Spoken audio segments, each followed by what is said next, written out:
नमस्कार। आज मुख्य द्वार यानी मेन एंट्रेंस के कारण हमारे घर में रोग, गरीबी या कलह की स्थिति उत्पन्न होती है।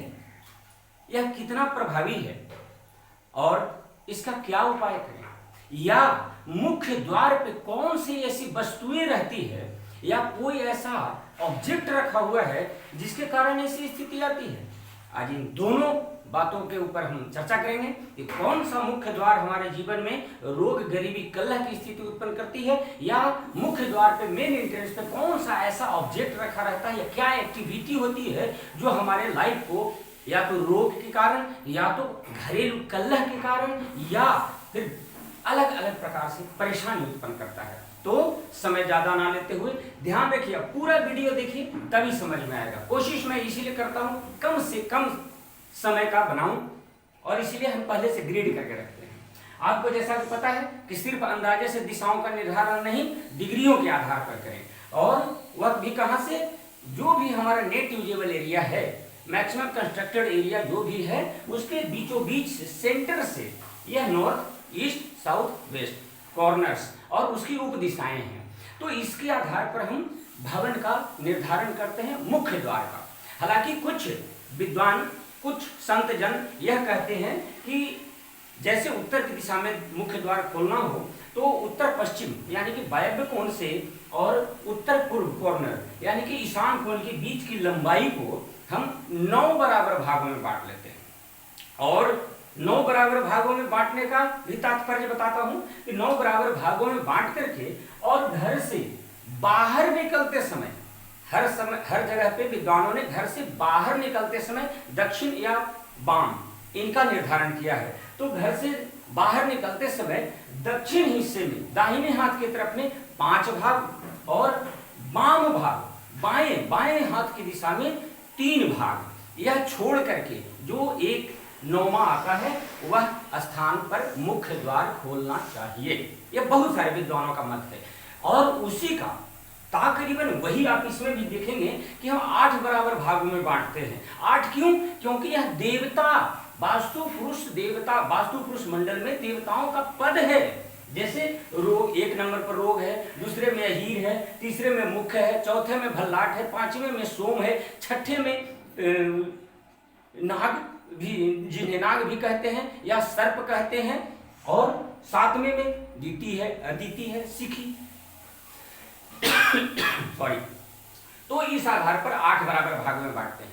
तो उसमें अगर उत्तर दिशा की तरफ में आपका मुख्य द्वार है तो पहले और दूसरे पद पर अगर मुख्य द्वार है तो इसका प्रभाव ही है कलह, शत्रुओं से परेशानी, आपसी वैमनस्यता, आपस में ही ईर्ष्या, द्वेष, जलन की भावना। इसके कारण यह परेशानी उत्पन्न होती है, यह परेशान करता है। ध्यान रहे, डिग्रियों के आधार पर यह 1 नंबर जो आ रहा है वह आपके यहां भी आ सकता है। यह स्थानगत प्रभाव डिग्रियों के आधार पर देखें। नंबर दूसरा, अगर पूर्व दिशा में अगर शिखी के पद पर है तो यह भी द्वार एक्सीडेंटल केसेज और छोटी छोटी घटनाओं को, रोग बीमारियों को यह कारण बनता है। नंबर पूर्व दिशा में ही अग्नेय कोण में पूर्व की तरफ से मुख्य द्वार अगर हो 8 नंबर पे, यानी कि 1, 2, 3, 4, 5, 6, 7 और 8वां भाग, 8वें भाग पे अगर पूर्व दिशा की तरफ हो तो यह भी एक्सीडेंटल केसेज को बढ़ाता है। और क्या, चोरी या अग्निकांड की घटनाओं की संभावना इससे होती है। ध्यान रहे, यह रिहायशी रेसिडेंशियल की बात कर रहा हूं, कॉमर्शियल की नहीं। यहाँ पे अगर कॉमर्शियल के बहुत सारे ऐसे व्यवसाय हैं जिनमें अग्निकोण की तरफ पूर्व से अगर मुख्य द्वार हो, कॉमर्शियल बहुत प्रॉफिटेबल है, फायदेमंद है, तो ध्यान रहे, लेकिन रेसिडेंशियल के लिए नहीं।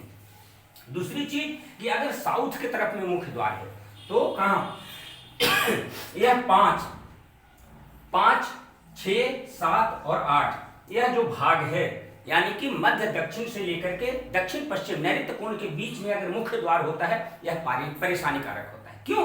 क्योंकि यह 5वां जो है कर्ज कारक है।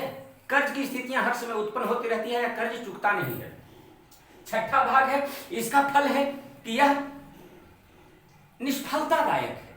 आप जो भी कर्म करते हैं वह फ्रूटफुल नहीं होता है। सातवां जो है सो दरिद्रता का कारक होता है, और आठवां जो है या तो संबंध, रिश्ते या धन दोनों की हानि करता है।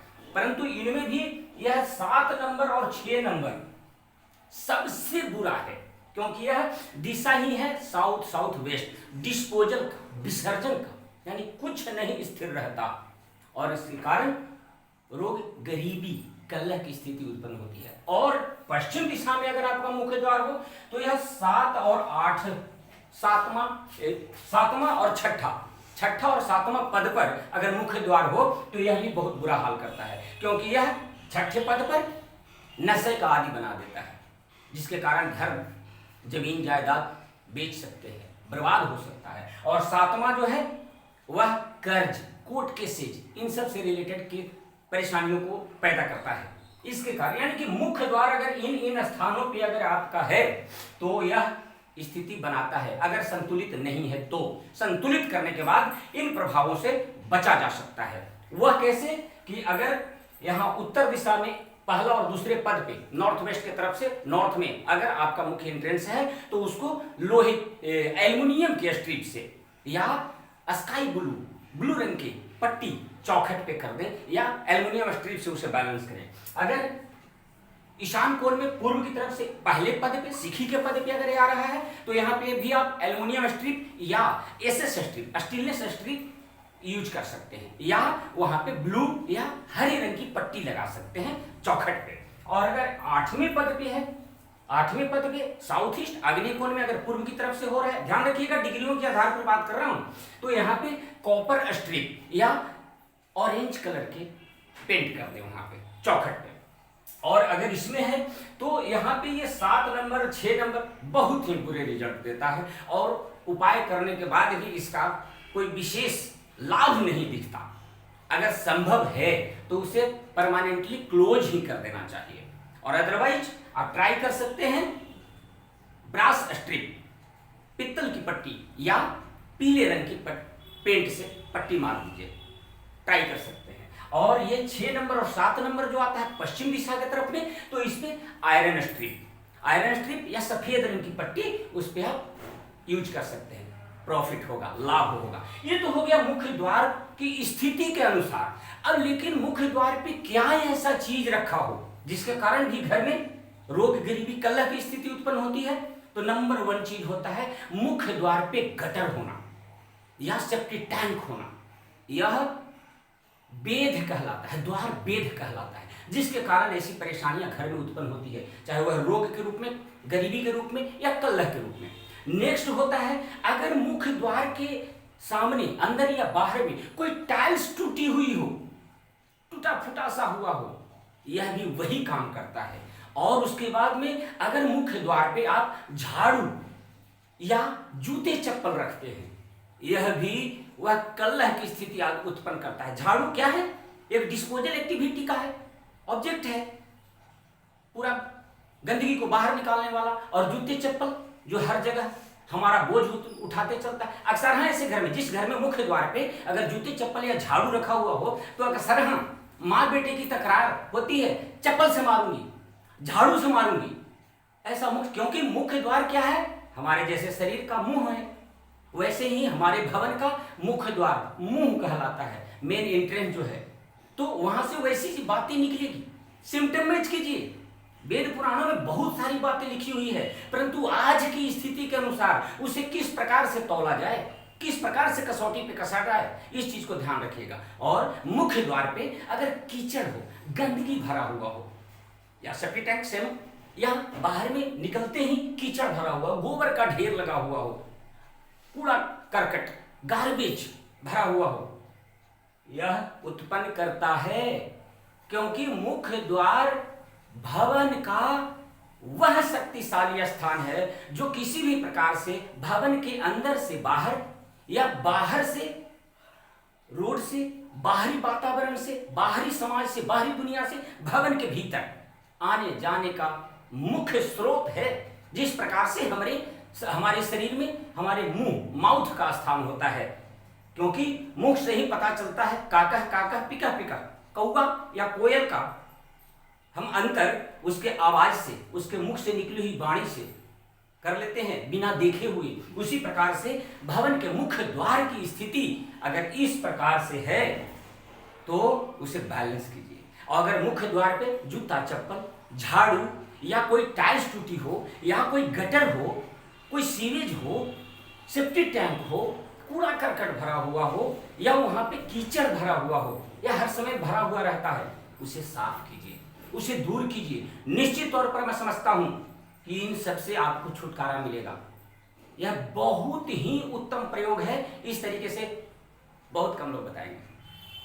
तो ध्यान रखिएगा किस प्रकार से मुख्य द्वार पे रोग, गरीबी, कलह देता है ये वस्तुएं। अगर इन स्थानों पे मुख्य द्वार है तो, या वह ऑब्जेक्ट्स हमारे मेन गेट के पास में होता है तो, अगर जूते चप्पल हैं उन्हें ढक करके या कवर करके रखिए, या झाड़ू रूम भी है उसको भी कवर करके रखिए।